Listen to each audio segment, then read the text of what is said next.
only when I don't know if it is relevant only when we do get bad results. But I've not seen that today, and I presume I don't know if you can confirm for me that the Switzerland coach is a full-time. Lost today, better ranked team, and all Kofi, that. So Kofi, it's too early. I'm just saying that we've made a lot of irrelevant stuff very relevant in terms of criticizing the Black Stars, especially when there's a loss. I mean, we should learn to handle losses in as much as it's not something that we want. But we just threw out a lot of points, and you cannot sustain it. I mean, that's why I said I've not seen that point being raised today. Maybe when we lose any other match, maybe they'll bring back that point. But generally, I was impressed with the outing of the GPL star. Let me talk about that. I think you held a space here to talk about taking myself, Gary, and a few others agreed that we had to take some players so that the local Premier League economy will get some money. And indeed, that was done. But if you look at the outing of Barnier today, then you realize that it goes beyond the $360,000 that is coming to Kotoko and Haas if we only just play the group stages. It goes beyond that.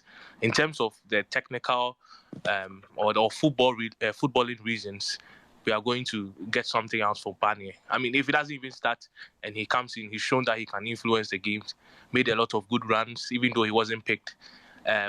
In tight spaces when he received the ball, he was able to come out and pass. He was very confident, in fact, with step overs and all that. And if not for very poor officiating, extremely poor officiating, we should have had a penalty from or being caused by Barnier. So that was a very good outing. Maybe we'll have to see Dan Lad somewhere, somehow in the World Cup when it happens. But again, in defense, the choice was very interesting for me. Amati and Salisu. A lot of people maybe would have gone for Amati, Salisu and Chiku, but I feel like these two pairing were very calm.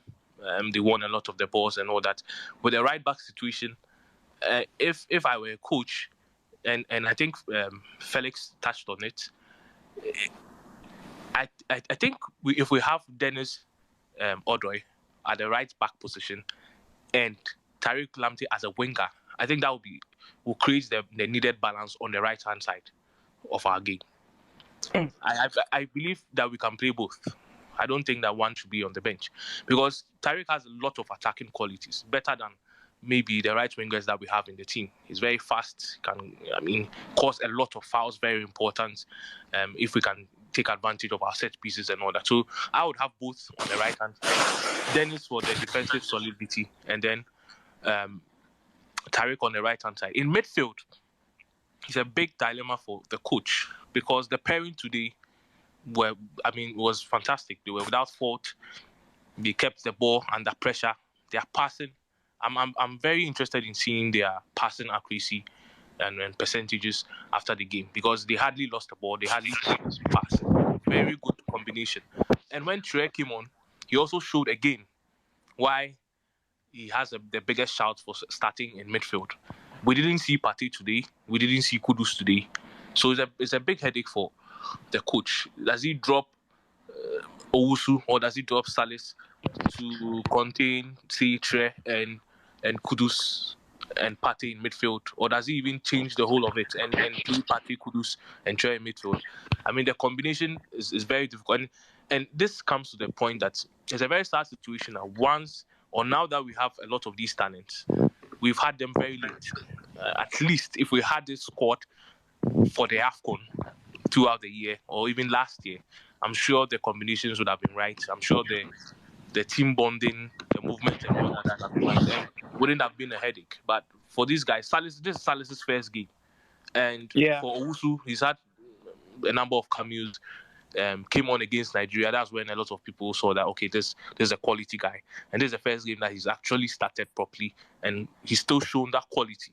So there's not a lot of games or time for him to get the actual right combination out of these 5 very solid midfielders in Kudus, Partey, Salis, Owusu, and then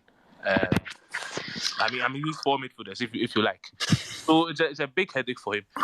Up front, I wasn't too impressed with Inaki, especially with his hold-up play and all that. At times when he moved to the right-hand side, He showed some threat and all that. But I think that if I were to choose between him and Semenyo, in terms of their playing profile, I'll take Semenyo because Semenyo looks like a striker who can do that one top thing for us. I'm not sure we have the luxury of playing two strikers up front. And so we need a striker up front whose hold-up play is good because it appears this team cannot pick up passes for strikers or players getting in behind the defense. And so if we have a striker who will do the hold-up play for us up front, very strong. He showed that. Forget the goal that he scored. When he came on, he showed strength up front with the duels, individual duels with the centre backs and all that. So that will be some headache for him. Of course, Inaki comes with a name and all that, but in terms of playing profile, I'm not sure we find a lot of strikers in behind.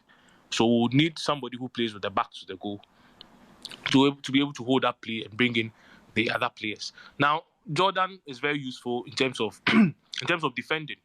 That's moving on to the left-hand side of the team. Very useful in terms of defending, but his primary role has been lacking for years. He doesn't create, he doesn't score.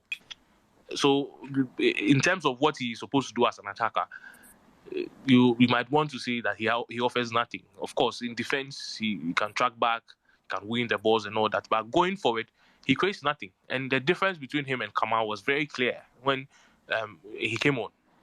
He started taking on players, making things happen, and indeed, look at the run that he made to cause the second goal. Jordan Ayew is not doing that in the next 5 or 10 years at the Black Stars. He's had so many opportunities to do that, but he doesn't do that. But in terms of considering him for the defensive game, he's one player that will be first on your list because he will really, really help the defense. But going forward, so that will be up to the coach to, strike the balance. So that was my thoughts on the game. But to wrap up, I like the fact that there's a lot of confidence in the team. This is not a side. This is not like a Nicaraguan side. This is Switzerland. They've beaten a lot of the top European sides in the last 2 years.